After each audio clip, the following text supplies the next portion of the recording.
पुलवामा रचा गया, पुलवामा होने दिया गया, और इन्हीं का गवर्नर जो उस समय था वो आज बता रहा है कि ये हुआ, होने दिया, राजनीतिक फायदे के लिए हमारे सैनिकों की शहादत का फायदा वोट के लिए उठाया। ये सवाल है आपके सामने। अब फिर चुनाव नजदीक आ रहा है, इसलिए जगह जगह बजरंग दल, विश्व परिषद ये सब करवाना चाहता देश में, ताकि लूट जारी रहे इतनी गारों की, उनके लिए देश को बेचा जा सके, उन्हीं के चंदे, ये उन्हीं का प्रचार है। सारे टेलीविजन चैनल उनके, अखबार उनके। आज देश के अंदर एक ही पार्टी है, पूरा बड़े बड़े कॉर्पोरेट का बॉन्ड के अंदर जो देश विदेश का काला धोला जितना धंधा आता है 90% अकेला बीजेपी को।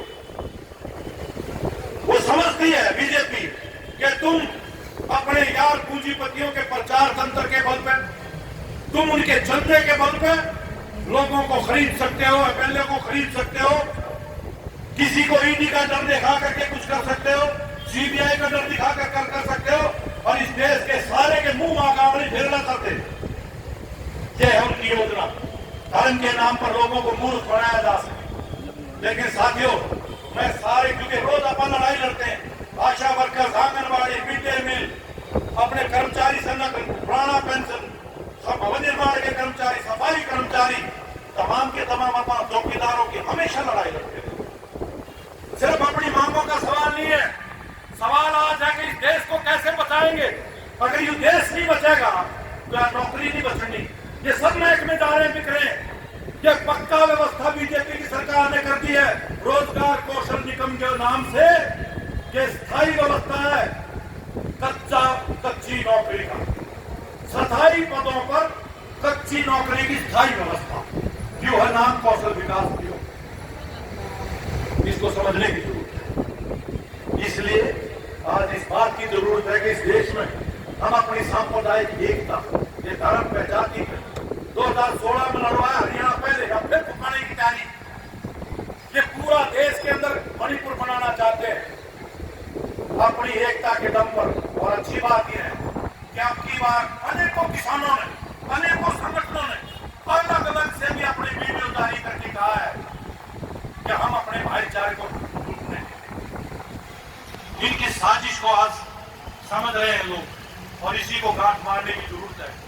और भाई, अपने पुरखा ने तो अंग्रेजों के खिलाफ कोई वोट तो नहीं हराए थे, वह सड़कों पर आकर के जेलें बंदी थी, काले पानी गए थे, फांसियां झूली थी, और तब उनको मजबूर किया था देश छोड़ने के लिए।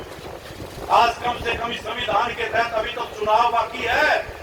अपने जिम्मे तो यूं काम है कि 2024 में अब जब ये आए, जब चुनाव से पहले इनकी तमाम साजिशें हैं, हम अपनी एकता बचा करके रखें, और इस देश को ये कॉर्पोरेट का जो गुलाम बनाना चाहते हैं, जो हिंदुत्व के नाम पर जहर घोलना चाहते हैं हमारे देश के अंदर, ये देश इकट्ठा रह नहीं सकता। अगर इस तरह से किसी भी संप्रदाय के लोगों को निशाना बना करके, देशद्रोही कह करके हमला किया जाएगा, तो भाई देश में तो 20 करोड़ तो मुसलमान हैं, फिर ईसाई हैं, फिर सिख हैं, फिर कितने आदिवासी संप्रदाय हैं, फिर जाट से, फिर जाट और गैर जाट, ब्राह्मण, फिर प्रवासी हैं। पिछले दिनों बॉम्बे में इन्होंने यही किया था, उस समय के ऊपर यही लोग थे बीजेपी वाले। अलग अलग जगह प्रवासी, गैर प्रवासी, किसी न किसी रूप के ऊपर इनको बांट करके लोगों का अपना स्वार्थ सिद्धि करते। इसलिए हमारी इस समय की जरूरत है, हम तमाम मजदूर वर्ग, किसान, मेहनत का जनता, जात कोई है, धर्म कोई है, भाषा कोई, इलाका कोई है, सब एक छड़ी के पीछे होना है। आज किसान कर्जदार होकर के आत्महत्या कर रहा है, तो अकेला जाट नहीं कर रहा है, हिंदू भी कर रहा है, गुर्जर भी कर रहा है, मुसलमान भी कर रहा है, सिख भी कर रहा है, ईसाई भी कर रहा है, जो भी खेती का काम करने वाले हैं, आज वो कर्जदार होकर के बेजमीने हो रहे हैं, आत्महत्या कर रहे हैं। उनके नौजवान बेटा बेटी आज जब रोजगार नहीं है, नशे के प्रकोप में, अपराध के प्रकोप में कोई निराश होकर के आत्महत्या, सबसे ज्यादा आत्महत्या मोदी के राज में नौजवानों की बढ़ी। ये अग्निवीर ला करके हमारे नौजवानों को सेना में भी कच्ची नौकरी ये तो पहुंचाई।